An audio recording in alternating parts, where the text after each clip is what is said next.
Hello and welcome to On the Kerbs. I'm your host, Team Albers Daily. On the Kerbs with me this time is French racing driver Célia Martin. Célia is a return guest to the podcast, having originally come on back in the summer of last year. But she's been up to one or two things since then, such as the Indian Racing League, which we think warranted a perfect excuse for another chat. We dove straight into all of that and the fun Célia had when she was racing over in India, as well as taking a look ahead to what 2023 has in store for her, and much more. So without any further ado, let's get straight into it. I hope you enjoy our conversation.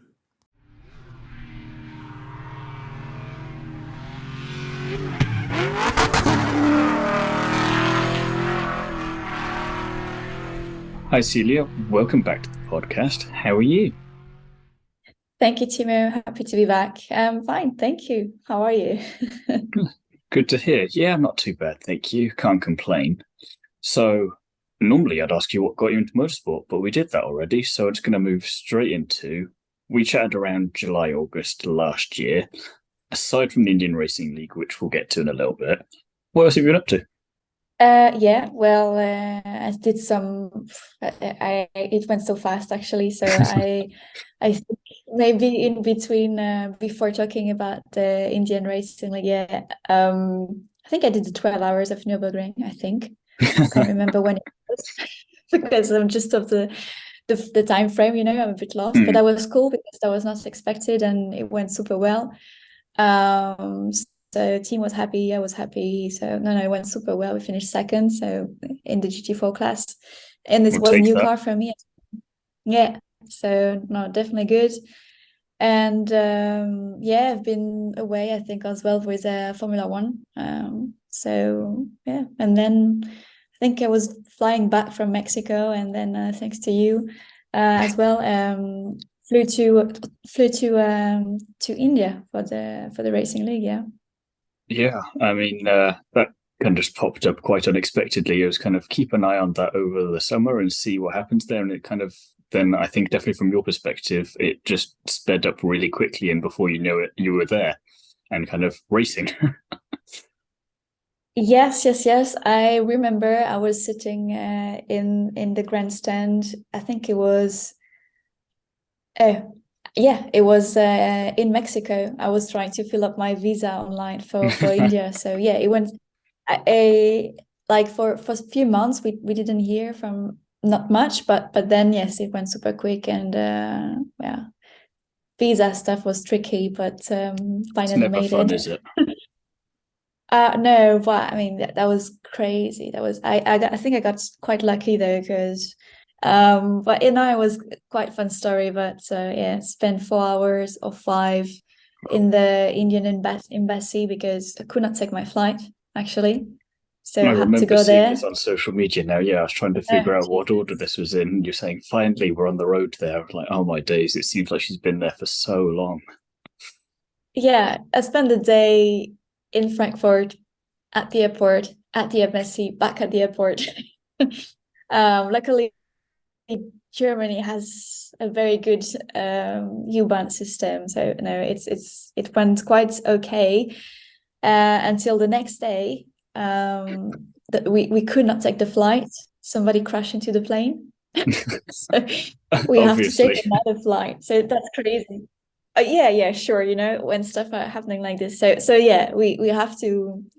My manager was with me, and I think honestly we were like, it would be fine. We will have one day, some rest in Dubai because we had then a big layover. But that was a nightmare. So I arrived actually in Chennai, I think like at 3:30 or 4 a.m. and tried to sleep in the plane. The night before, we were supposed to take the plane like 9:30 or something, but we went back at the hotel like 2 a.m. to take another morning flight at 10 o'clock. So I can tell you, like, I didn't sleep much. So I did the test, the pre-season test. I slept 3 hours. So that was quite a start. I was like, okay, if this is India, all right, I'm ready for anything now. And I think it was not too bad because after like everything that happened, oh my God, I was like, it's okay. I already had my my hard time in Frankfurt at the embassy and with the plane stuff, so that's okay. The less glamorous side of motorsport, but like you say, maybe it's exactly what you needed if you did all right in the test. So keep that in mind for future. Yeah, definitely. But then the racing side, obviously, it was, if I'm not mistaken, 5 weekends and of racing, more or less back to back. And yeah, just tell us about that from your perspective. How was it? Just like you say, you were already thrown into the deep end. So did it feel like after this that anything would be a bit easier, maybe, in even if it's racing, because at least you know what you're doing there?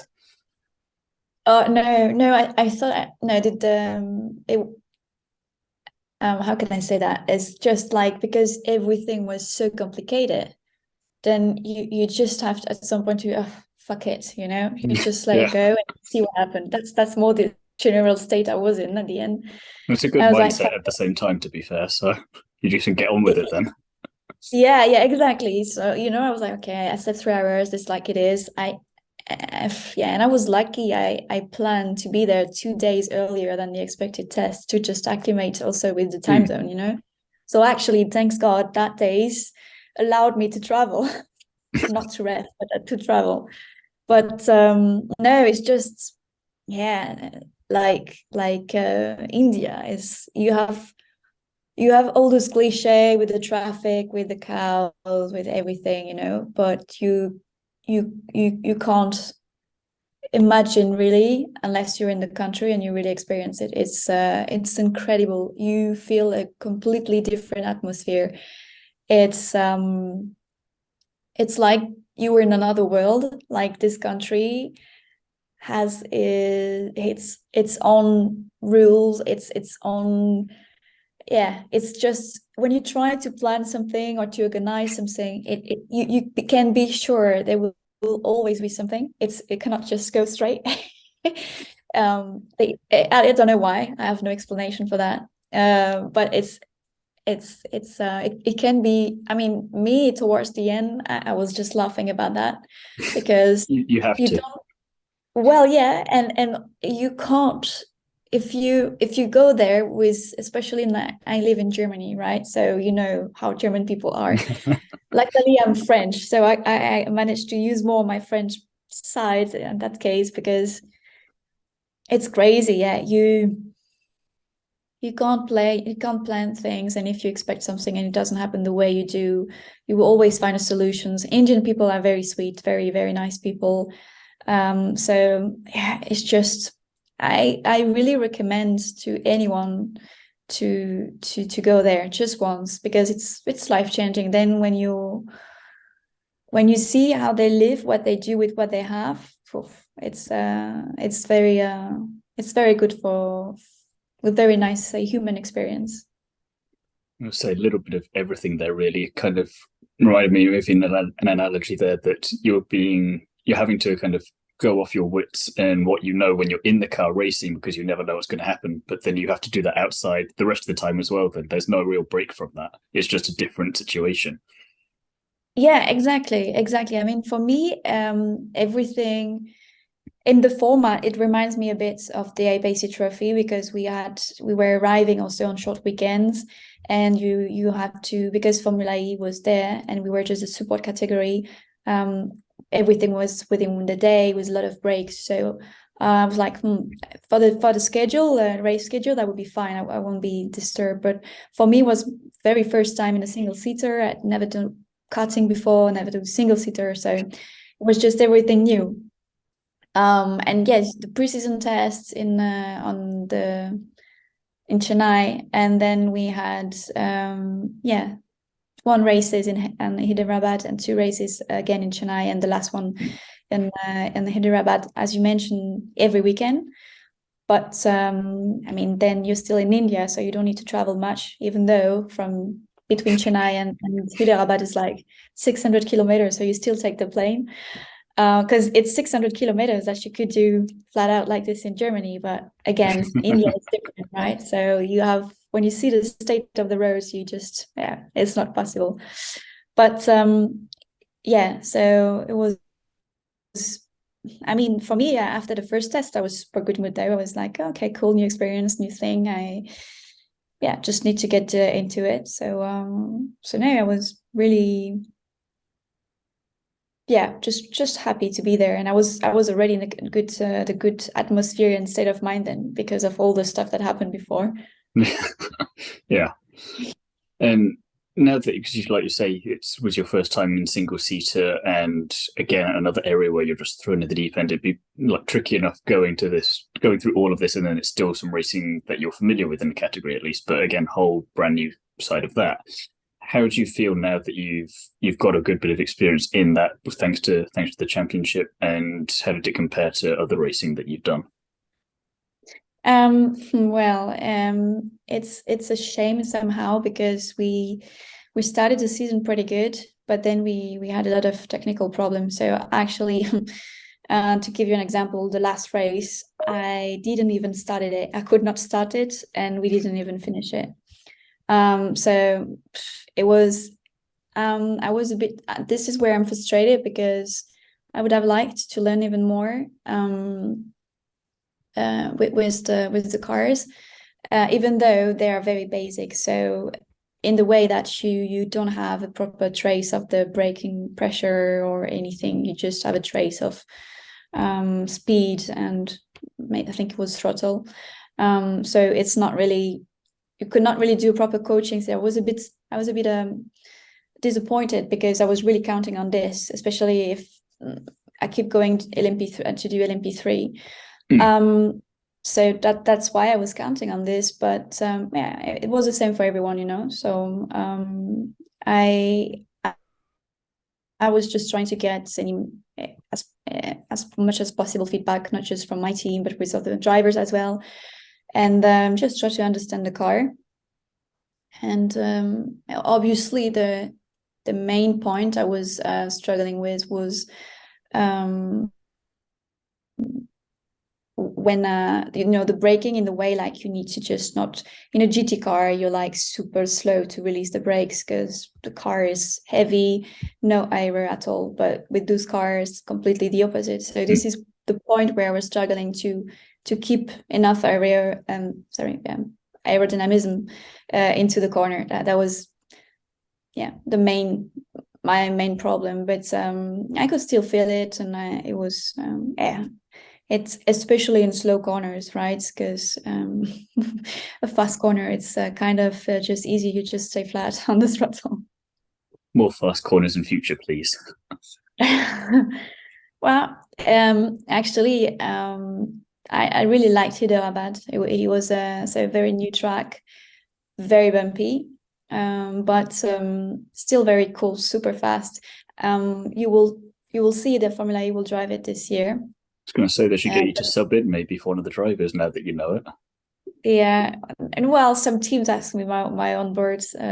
One team asked me my onboards for that. But they will have a chicane after T1, which is just after the start and very fast corner. They will have a chicane there, and luckily we didn't, because then you're super fast after. So no, that was very cool track, a lot of rhythm. It reminds me a bit of Hong Kong somehow, and also it's from Riyadh, but a bit more space and even better. So no, I really like this track, and I was feeling super confident. So that was this first race got cancelled actually, and I was very frustrated because it was like, no, I was getting into the rhythm. I was getting into it. It's track time. A bit of a shame, especially as when we went back on this track, it was wet. So because it wasn't tricky enough as it was. No, exactly. That's why I'm saying it was India. We predictably unpredictable, maybe.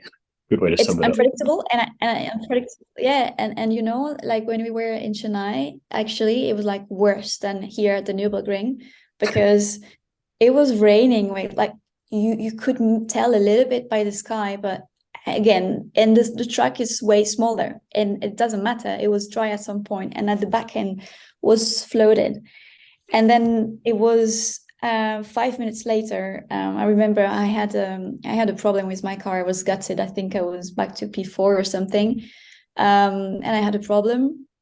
and then it started to rain like a lot. And as I was stuck at the very end of the track, they put the red flag because of that. And I jumped into the safety car then, or whatever the car, to bring me back. And it was like super flooded, so I knew the race won't start again, and it didn't. Yeah. So, but this was like worse than here on the North Life. Honestly, it's and I was surprised. But again, that's part of India. You know, everything is unpredictable, and it's yeah. This is the atmosphere. You just got to go with it. Yeah, exactly. But you're mentioning that it was the same for you as it was for some of the other drivers that were there. One driver in particular, you more or less developed, I'd say, a sisterly bond with, and that was Lola Lovin-Fossey. What made you two just get along so well? Like, anytime you see them on socials, it'd be wherever one of you is, the other one is not far behind. I didn't expect this at all, to be fair, because she's well, again, physically we have a big gap of age, but I think mentally we were just on the same page. And it was super cool to be back with a French person and just be able to speak your mother language. So, and it was so completely another, again, universe. It was just different. I don't know. Lola and I, yeah, we get along super well, and she's a super nice person. I'm super happy to have met her, and with just easy with her, you know. It's no, and she's those drivers who have the right mentality, and who are not you know, on track it's competition for sure, but outside the track,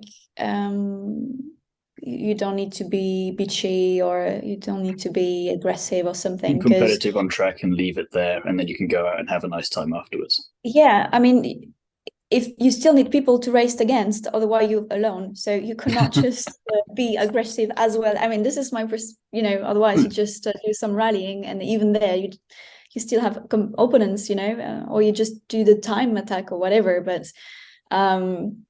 yeah, no. So yeah, I don't know. We got a French vibe. I don't know. We just created a bond, but I guess was also the special atmosphere in India. I don't know. We need to meet her again on the European track to see if it's the same or not. I'm sure she wouldn't mind that, to be honest. No, she would be happy. I agree. So, do you have then a favorite personal moment from that whole championship, and then maybe the one that was either on track or off, and then do you have a professional favorite moment from that whole time? I can tell the professional moment that I have. I met actually two people there, which were very helpful with me, especially when it was a bit hard, when I was just having a hard time to understand the car. And to be honest, it was not super easy with my teammate as well at some point. So I felt a bit like we felt like we were the last team on the grid. We were number 12 as well, so it doesn't help. But yeah, I was just feeling a bit like alone, you know, like we didn't have, unfortunately, and it's part of motorsport as well, I didn't create the same bond with Lola as with my teammate. So yeah, but they were there to help me a bit mentally, obviously, but also like on my technique. So yeah, very big thank you for these people. They helped me a lot, actually. We just I think we spent 3 hours in total, maybe, but still very helpful. And I've learned quantity. So yeah, exactly. And then I would say a very nice moment outside the track. Actually, yeah, I would say it's a dinner we had with Quick Gabby and and Lola as well. No surprises there. Yeah, but that was a great evening. We had a lot of fun, and that was a really great time. So that would be a nice souvenir. You were just comparing notes on like, what the heck are we all doing here? How did this happen? What's going on?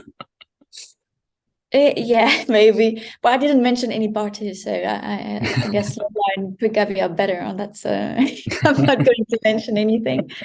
And then I would say for another nice moment on track,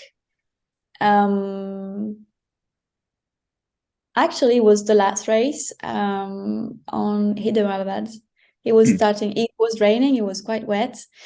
And again, it was the last race, and I think the two previous races I could never finish a race. So I was not really, it's not that I wasn't unhappy, but I was like really keen on doing something really good. And it was good because I think for a long time I was P4 overall and for the qualifying. But then again, some technical problems with the car. So I could not do something better than P7 or something. But then I was quite happy with myself because considering the amount of time, then I was still there. So and yeah, so I was like, I still got it under the rain, even if it's the car I never drove under the rain. So I was happy. Yes. It's always good to reaffirm that it's not you, it's the car. So it's just at least you know that you're doing everything you can there. Well, honestly, on that, I mean, yeah, you just have to watch the onboard and the live stream, and you definitely see that when it's the start of the race, no, I'm not braking, I'm trying to accelerate. But if the car doesn't want to keep going, I cannot do anything about it. No, unfortunately. Yeah.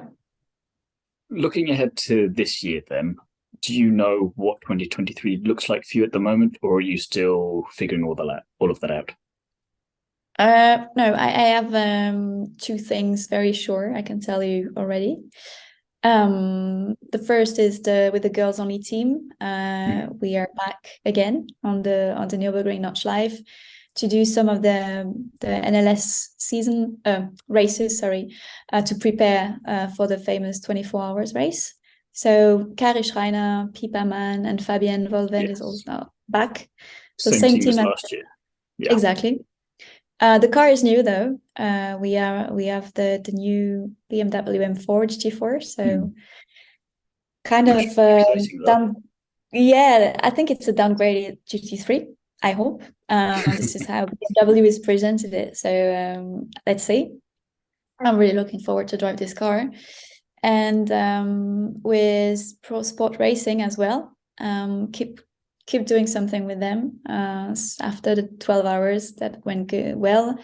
I will do some races to test races like in the GT Winter Series to prepare because we would like to do with actually Quick Gabby too. We would like to, yeah, it's like this, you know. It's a very small world. GT4 Germany or GT4 Europe, still not decided. I think it will be decided by the end of this weekend. Should have talked to you next week. Yeah. No, I can give you the information before, but that's all right. It will be on the social media anyway. So yeah, that's the two stuff that I can tell you right now. Lots to look forward to, and nice, yes, yeah. No, as well for you as well. To be honest, it sounds a lot of fun going alone. It's so. Yeah, I'm really happy to this opportunity because I've been mostly racing on the Notch Live, and I really want to go out and try other tracks because, to be honest, street circuit, yeah, okay, I can do that, no problem. But other racetracks or like special tracks like Notch Live is fine, but other proper normal tracks I'm not used to at all. So yeah, I'm really looking forward to do that. And I mean, with Gabby, it's super nice because I'm gonna learn a lot. She already had a season in GT Winter Series and also a year in GT4. So yeah, it will help obviously. But it's still a good combo. I'm looking forward to what we can do. No, definitely. It'll be very interesting to see how that all goes for you, and as well be fun to get some more track time on other tracks as well. So, yeah, and again, exactly. Like which one from Europe then? Which European track would you most want to go out and have a drive on? If I don't, I don't even have the calendar right now, but I think I saw somewhere Doesn't even Barcelona. have to be on the calendar, just one that you always wanted to get onto that you've not been able to. I actually would like to do Barcelona Impressive. because it's a nice combination of technical and fast. So a good reference, I think. Yeah. Oh, definitely. And then, because obviously you're talking to me, so we're going to have a couple of fun questions to round things off. It's going to be more of a quick fire round this time. So Okay. it's either or. First one that comes to your mind. Okay. Hiking or lounging by the pool? I know the landing by the pool. Yeah, I like the sun. Yeah. Oh no, it's fair enough. It's fair enough. Pizza or hot dogs? Pizza. Correct answer. Summer or winter? Summer. I love too much the sun. Single seaters or endurance racing? I have to say endurance racing. I don't have enough time with single seater, but that was very nice. Even if it was short, it was nice. But yeah, just ask me the same question maybe at the end of the year, right? Okay. That's fair enough. I knew I was being mean there. And then last one, would you rather have to wear a fez with every outfit or flip-flops? Sorry, to wear a what? A fez or flip-flops with every What is it? outfit. You know, I don't even know. the Turkish hats. Oh, no, flip-flops. Yeah, Anyway. that's okay. Yeah. Can use this for the pool and the summer. Thinking practically, I like it. Good job.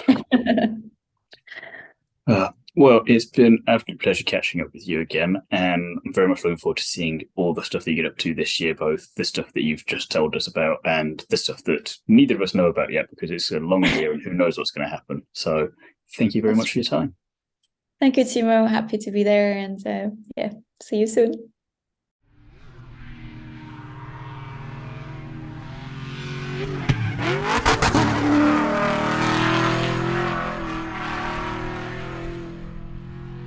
Thank you again to Célia for coming back onto the Kerbs with me. I'm sure it won't be the last time.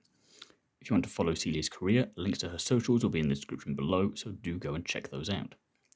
Join me again next time when I'll be chatting to another famous face from the world of motorsport. In the meantime, don't forget to like, comment and subscribe, as well as check out the back catalogue of episodes on the On the Kerbs channel. If you want even more from me, you can listen to me chat about everything Formula 1 over on the Undercut podcast, as well as delving into the world of Nitro Rallycross over on the Nitro RX Podcast. Both are available wherever you get your podcasts. As for written content, I currently write for Is It Fast, Paddock Sorority and Paddock Passion, so be sure to check all of them out with original pieces each week. All of the information and links for those will be in the description below, as well as my Instagram and TikTok handles if you want to go there and follow me. Thank you very much for listening, and I'll be back soon with another episode.